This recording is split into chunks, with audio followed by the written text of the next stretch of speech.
بسم اللہ الرحمن الرحیم۔ السلام علیکم ورحمۃ اللہ وبرکاتہ۔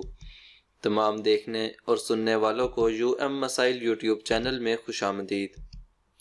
دوستو انشاءاللہ العزیز آج کی اس ویڈیو میں ہم آپ کے ساتھ نبی کریم صلی اللہ علیہ وسلم کی خواب میں زیارت ہونے کے حوالے سے چند باتیں شیئر کریں گے۔ جیسا کہ اگر کسی کو نبی کریم صلی اللہ علیہ وسلم کی خواب میں زیارت ہو تو کیا اس نے نبی کریم صلی اللہ علیہ وسلم کو ہی دیکھا، یعنی اس بات کی کیا دلیل ہے؟ اور یہ کہ اگر کوئی نبی کریم صلی اللہ علیہ وسلم کی زیارت کرنے کا جھوٹا دعویٰ کرے تو اس کا کیا حکم ہے؟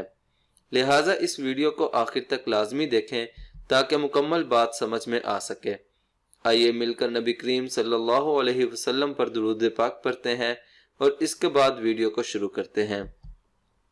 اللہم صلی علی محمد وعلی آل محمد کما صلیت علی ابراہیم وعلی آل ابراہیم انکا حمید مجید۔ اللہم بارک علی محمد وعلی آل محمد کما بارکت علی ابراہیم وعلی آل ابراہیم انکا حمید مجید۔ سوال: خواب میں زیارت رسول صلی اللہ علیہ وسلم کو پرکھنے کا کیا معیار ہے کہ یہ خواب سچا ہے یا جھوٹا؟ بے شک شیطان اشرف الانبیاء کی صورت میں خواب میں نہیں آ سکتا، لیکن لاکھوں انسانوں کی صورت میں خواب میں آ سکتا ہے اور کسی بھی صورت کو نبی کے عنوان سے دکھا سکتا ہے، اور ان میں وہ نشانیاں بھی پیدا کر سکتا ہے جو نبی میں ہوں، اور صرف نبی ہی پہچان سکتا ہے کہ یہ شیطان ہے۔ حقیقت یہ ہے کہ اگر ایک آدمی نے دوسرے آدمی کو دیکھا ہی نہیں تو وہ اسے خواب میں بھی نہیں دیکھ سکتا، اور اگر دیکھ بھی لے تو وہ محض خیالی تصویر ہوگی۔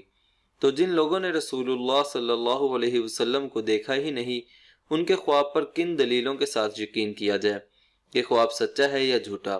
دلیلیں ٹھوس ہونی چاہیے، کیونکہ کمزور دلائل پر ہر آدمی خواب میں زیارت کا دعویٰ کر سکتا ہے۔ جواب: خواب میں اگر کسی کو حضرت صلی اللہ علیہ وسلم کی زیارت ہو تو وہ خواب صحیح تو ہے، کیونکہ شیطان کو حضرت صلی اللہ علیہ وسلم کی شکل اختیار کرنے کی اجازت نہیں ہے۔ البتہ یہاں چند امور قابل لحاظ ہیں۔ نمبر 1، بعض اہل علم کا ارشاد ہے کہ اگر حضرت صلی اللہ علیہ وسلم کی زیارت آپ صلی اللہ علیہ وسلم کی اصل شکل و صورت میں ہو تو تب تو آپ صلی اللہ علیہ وسلم ہی کی زیارت ہے، اور اگر کسی اور حیلہ میں ہو تو آپ صلی اللہ علیہ وسلم کی زیارت نہیں۔ لیکن اکثر محققین اس کے قائل ہیں کہ آپ صلی اللہ علیہ وسلم کی زیارت جس حیت میں بھی ہو وہ آپ صلی اللہ علیہ وسلم ہی کی زیارت ہے، اور اگر آپ صلی اللہ علیہ وسلم کو اچھی شکل و صورت میں دیکھے تو یہ دیکھنے والے کی حالت کے اچھا ہونے کی علامت ہے، اور اگر خستہ حالت میں دیکھے تو یہ دیکھنے والے کی دل و دماغ اور دینی حالت کے پراگندہ ہونے کی علامت ہے۔ گویا کہ حضرت صلی اللہ علیہ وسلم کی زیارت ایک آئینہ ہے جس میں ہر دیکھنے والے کی حالت کا عکس نظر آتا ہے۔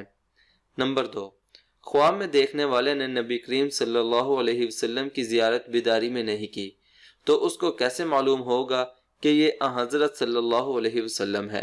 اس کا جواب یہ ہے کہ خواب میں ہی اس کا علم ضرور حاصل ہو جاتا ہے اور اسی علم پر مدار ہے، اس کے سوا کوئی ذریعہ علم نہیں۔ نمبر 3، نبی کریم صلی اللہ علیہ وسلم کی زیارت کا جھوٹا دعویٰ کرنا حضرت صلی اللہ علیہ وسلم پر افتراء ہے، اور یہ کسی شخص کی شقاوت اور بدبختی کے لیے کافی ہے۔ اگر کسی کو واقعی حضرت صلی اللہ علیہ وسلم کی زیارت ہوئی ہو تب بھی بلا ضرورت اس کا اظہار مناسب نہیں۔ دوستو آج کی اس ویڈیو میں ہم نے آپ کے ساتھ نبی کریم صلی اللہ علیہ وسلم کی زیارت کے حوالے سے کافی تفصیلی معلومات شیئر کی ہے۔ امید کرتا ہوں کہ اب نبی کریم صلی اللہ علیہ وسلم کی زیارت کے حوالے سے آپ کے ذہن میں کوئی بھی سوال نہیں ہوگا۔ اگر پھر بھی کوئی سوال آپ کے ذہن میں ہو تو کمنٹس باکس میں ضرور بتائیے، انشاءاللہ العزیز اس کا جواب بھی آپ تک پہنچایا جائے گا۔ امید کرتا ہوں کہ آج کی یہ ویڈیو آپ کو ضرور پسند آئی ہوگی۔